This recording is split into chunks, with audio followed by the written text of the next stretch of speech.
উনাদের গল্পের মূল বিষয় যে আমি, সেটা বুঝতে বাকি রইল না। উনাদের মুখে রোদ নামটা শুনেই থমকে দাঁড়ালাম। নারী, তুই কি রোদকে ভালোবাসিস? নারী, চুপ করে আছিস কেন? সাব্বির যা বলছে তার উত্তর দে। নারী, তোরা প্লিজ চুপ করবি। এসব বলতে এত রাতে এখানে এসেছিস নাকি? বিরক্ত হয়ে। নারী, তোর যদি তাই মনে হয় তাহলে তাই, এখন উত্তরটা দে। নারী, হয়তো না। নারী, হোয়াট? হয়তো। একটা হয়তোর মধ্যে তুই একটা মেয়ের জীবন বেঁধে রাখছিস চড়া গলায়। নারী, কিন্তু আমার মনে হয় তুই রোদকে ভালোবাসিস, নয়তো ওইদিন রাতে আশিকদের ওভাবে পিটিয়েছিলি কেন? আর সাহেলকে ওর পাশে দেখলে তোর রাগই বা লাগে কেন? নারী, ভয়। নারী, হোয়াট? সাব্বির প্লাস রোহান। নারী, লাইক সিরিয়াসলি, যাকে ভালোবাসিস না তাকে নিয়ে আবার কিসের ভয়? নারী, হারানোর ভয়। নারী, ফাজলামো করিস।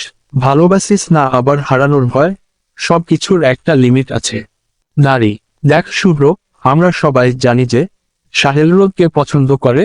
তুই ওকে ভালো না বাসলে শুধু শুধু মেয়েটাকে ধরে রেখে কষ্ট দিচ্ছিস কেন? সাহেল ওকে ভালো রাখবে। নারী, পাগল হয়েছিস তুই?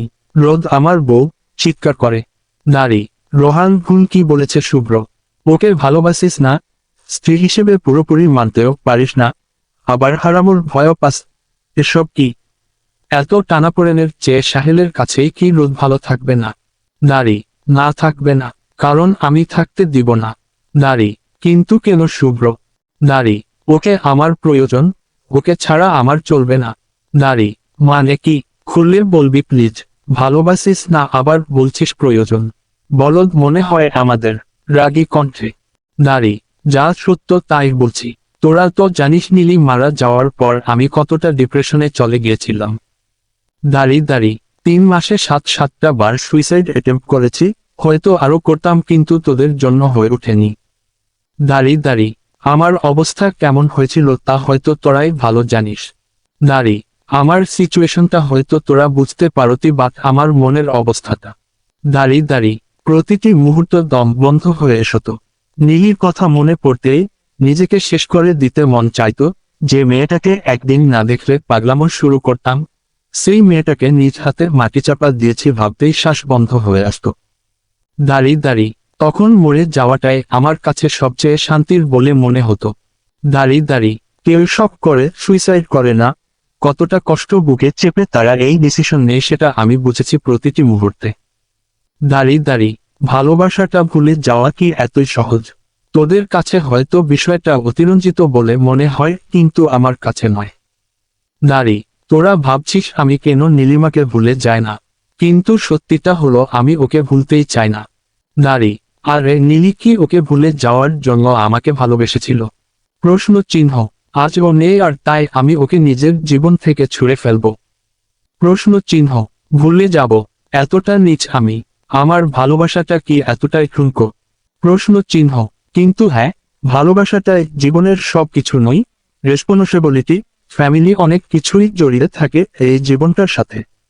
নারী, আমি শুধু নিজেকে নিয়েই পড়েছিলাম।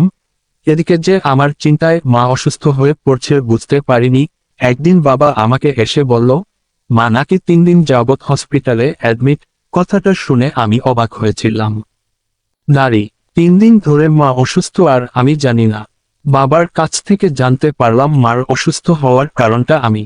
দাঁড়ি আমাকে নিয়ে চিন্তায় মা এতটা অসুস্থ হয়ে পড়েছে। ছোট থেকেই মার আদরের ছেলে আমি, তাই হয়তো আমার অবস্থাটা মা মেনে নিতে পারেনি। দাঁড়ি আর আমিও পারিনি মার অবস্থাটা মেনে নিতে, তাই তো নিজের কষ্টটাতে হালকা পর্দা মেলে দিয়ে হসপিটালে ছুটে গিয়েছিলাম। সেটাই ছিল 3 মাসের মধ্যে প্রথম নিজের ইচ্ছায় ঘরের বাইরে পা ফেলা। নারী, মাকে দেখে বুঝতে পেরেছিলাম মাকে বাঁচাতে হলে আমাকে বেঁচে থাকতে হবে, আর বেঁচে থাকতে হবে সুস্থভাবে।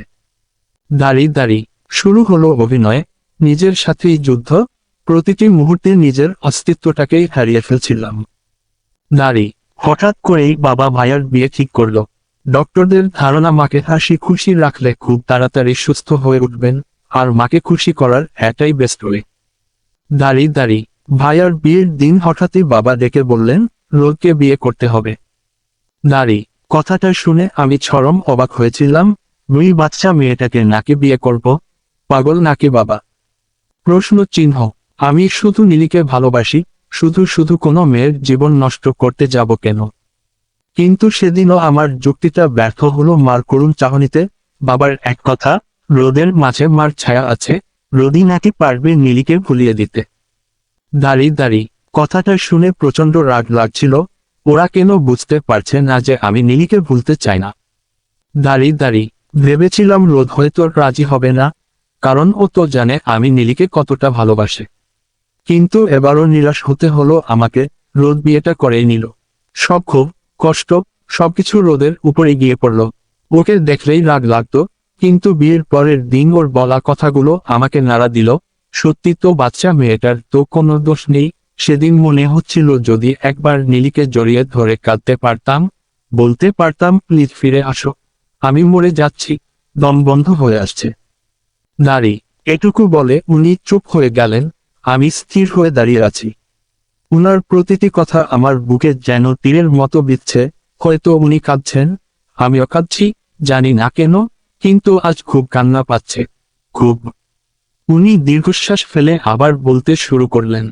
নারী, বাবার কথাটা সত্য ছিল, আমি ডিপ্রেশন থেকে বেরিয়ে এসেছি।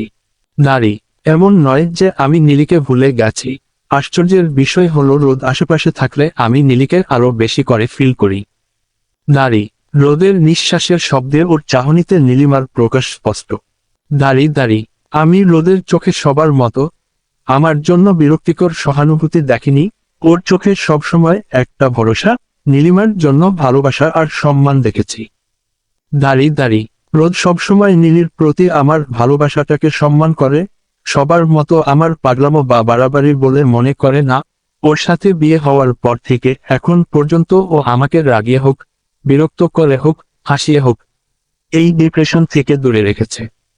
নারী, এতদিন পর ওর জন্যই আমি প্রথম হেসেছি।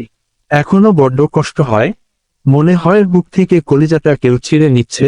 কিন্তু রোদের কথায় কাজে কষ্টগুলো নীলির সাথে কাটানো সুন্দর স্মৃতিগুলোর কাছে চাপে পড়ে। এখন আমি হেল্পলেস।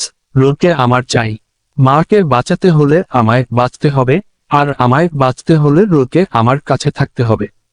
জানি আমি স্বার্থপরের মতো কাজ করছি, কিন্তু রোদকে হারিয়ে ফেললে হয়তো আমিও হারিয়ে যাব। নারী, আরে এটা কি ভালোবাসা নয়? নারী, না, এটা শুধুমাত্র প্রয়োজনীয়তা। নারী, আমি আর দাঁড়ালাম না, আসলে দাঁড়িয়ে থাকতে পারছি না। ঝটপট নিচে নেমে রাহেলার কাছে ট্রেটা ধরিয়ে দিয়ে ওয়াশরুমে ঢুকে গেলাম। আজ আমি কাঁদবো, অনেক কাঁদবো।